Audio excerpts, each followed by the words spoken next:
You know, every time I turn on the news in America, I feel like I'm watching one of two things, either the collapse of civilization or a philosophy experiment gone terribly wrong. Half the country is quoting the Constitution like it's a holy scripture. The other half is arguing on TikTok about whether the earth is flat. And in between, someone is trying to cancel Aristotle for problematic views. And that, ladies and gentlemen, is why we're going on a journey today. A journey back to where all this trouble began. Because long before America figured out how to make a frappuccino that costs more than your car payment, there were people asking very serious questions. What is the world made of? How should we live? Why does everything taste like chicken? And surprisingly, almost shockingly, the answers came not from social media influencers, but from actual thinkers. Thales, Pythagoras, Socrates, Confucius, Buddha. Think of them as the original content creators, except with fewer brand deals and a lot more wisdom. So picture the ancient world, not Instagram, not Netflix, not Amazon Prime. Just fire, fear, and families trying to survive winter. People looked at the sky and said, lightning. Oh yes, that's obviously Zeus throwing a tantrum again.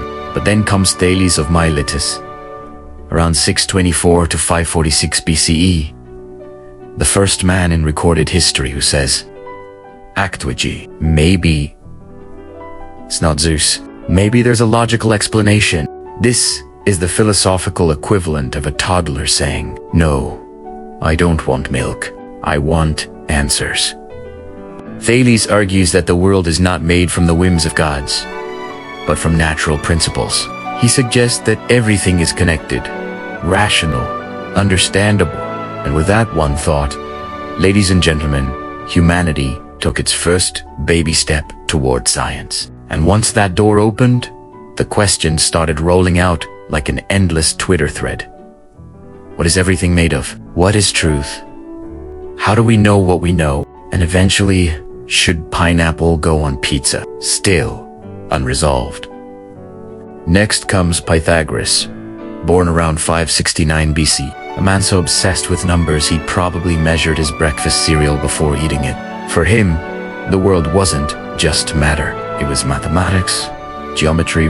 Basically, the guy who reinvented the universe using the same logic your accountant uses to tell you you're broke. But here's the funny part. His followers turned numbers into a mystical cult. Imagine a college math club. But everyone is barefoot and chanting. And yet, this number worship became the backbone of modern science. Because for the first time in history, mathematics wasn't just a tool.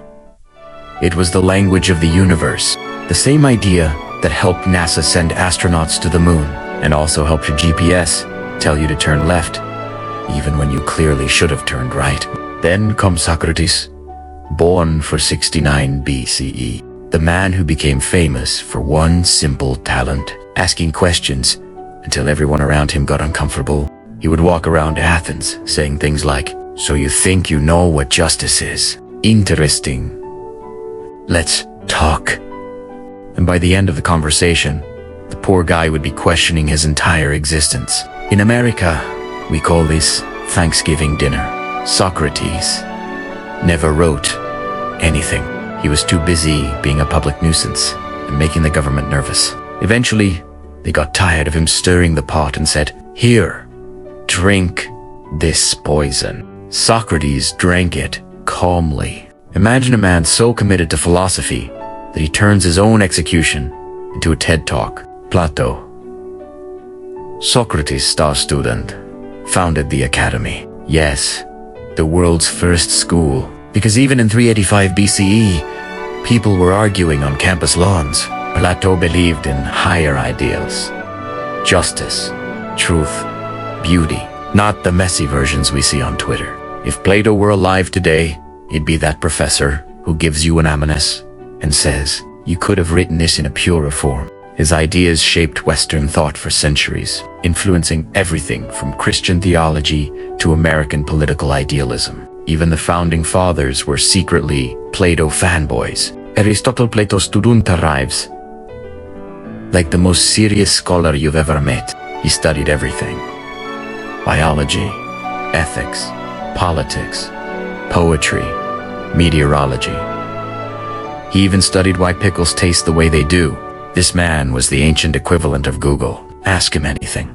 He had a theory. He trained Alexander the Great, and together they reshaped the world. Aristotle's ideas became so powerful that for centuries, disagreeing with him was like disagreeing with gravity. After Alexander's death in 323 BCE, Greek unity fell apart, and philosophy splintered into new groups: Cynics, Stoics, Skeptics, Epicureans.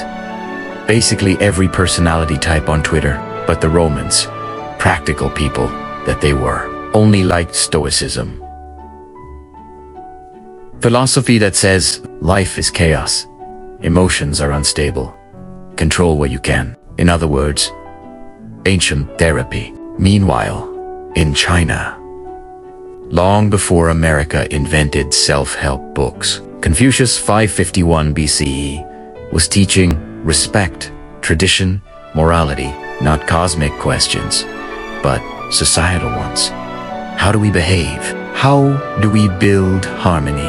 How do we stop acting like toddlers in a grocery store? His teachings shaped Chinese culture for 2,500 years. And then comes Siddhartha Gautama, the Buddha. He looks at human life and says, everyone is suffering. Let's figure out why. Imagine the first person in history who said, maybe happiness doesn't come from stuff. A very un-American idea, but a wise one. Buddhism spread across Asia, offering inner peace, mindfulness, and a break from material chaos. Think of him as the ancient world's life coach, except his advice actually worked. Today, Americans live in a world built by these ancient thinkers. When you search Google, Aristotle smiles. When you meditate, Buddha nods. When you demand evidence, Thales. When you use math, engineering, or your credit card bill, Pythagoras approves. When you argue about justice, Plato is watching. And when you question everything, you become a little more like Socrates. Philosophy didn't just shape ancient civilizations, it shaped America's democracy, science, ethics, and culture. Every debate, every protest, every election, every classroom is part of the same 2,500-year human conversation. Who are we, and how should we live? And maybe that conversation is the real legacy of the ancient world.